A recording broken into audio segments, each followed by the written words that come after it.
I thought paying off our apartment would be the perfect gift for my wife, but it turned out to be the key to her kicking me out of her life.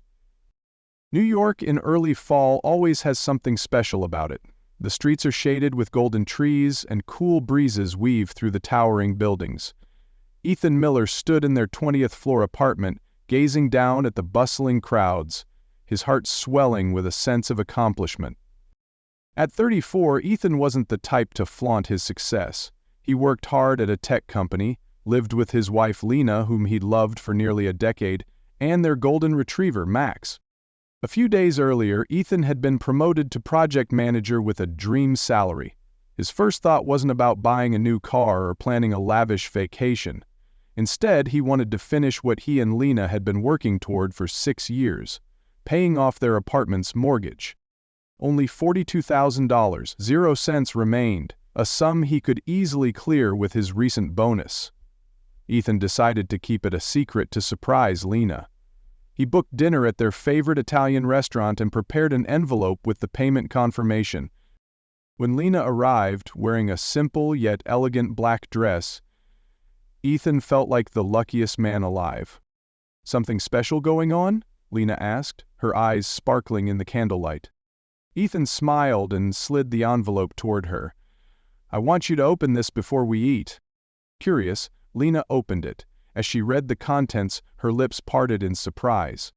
"Ethan, did you—" "Yep, the apartment's officially ours." Lena threw her arms around him, whispering her thanks. She quickly pulled out her phone, snapped a photo of her wine glass, and posted it with the caption, "Blessed. Debt-free life." Ethan thought he'd just done the greatest thing for their little family. But he had no idea that his gesture would open the door to his personal hell. That night, around 1 a.m., Ethan woke up thirsty. He tiptoed to the kitchen, careful not to wake Lena, but as he passed the living room, he heard her voice. "Now it's easy, the apartment's in my name, and I can kick him out whenever I want." Ethan froze. Lena was on a video call with someone, Emily, her college best friend. "I've put up with him for 8 years just for this place.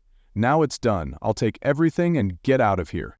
Her cold, mocking laughter cut deeper than any New York wind.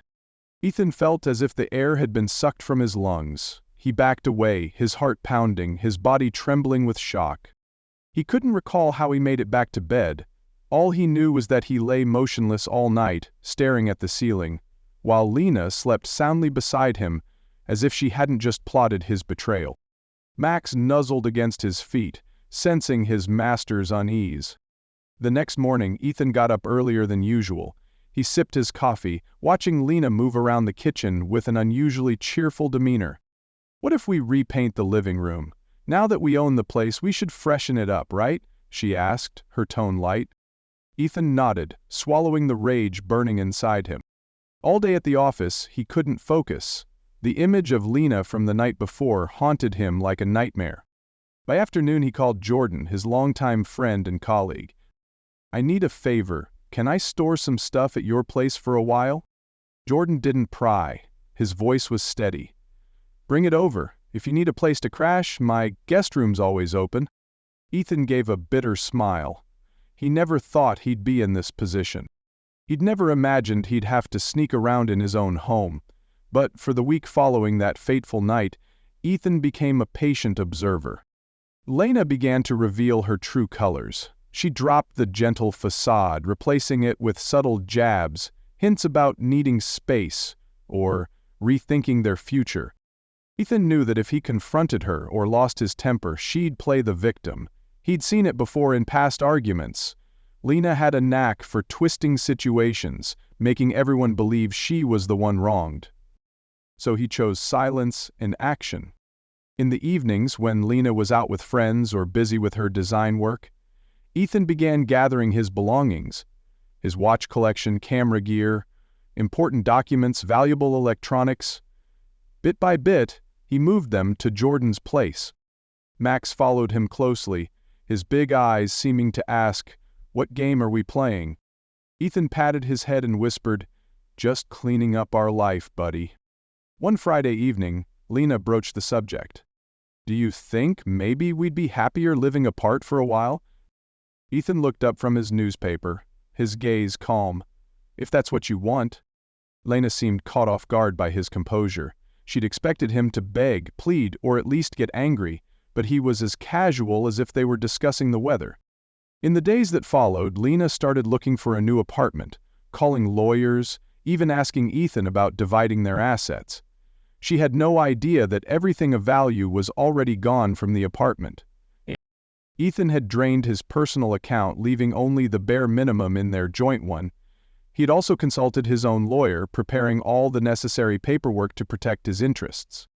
On the final night, while Lena was in the shower, Ethan led Max to the garage and loaded the last of his boxes into the car. He left a note on the dining table.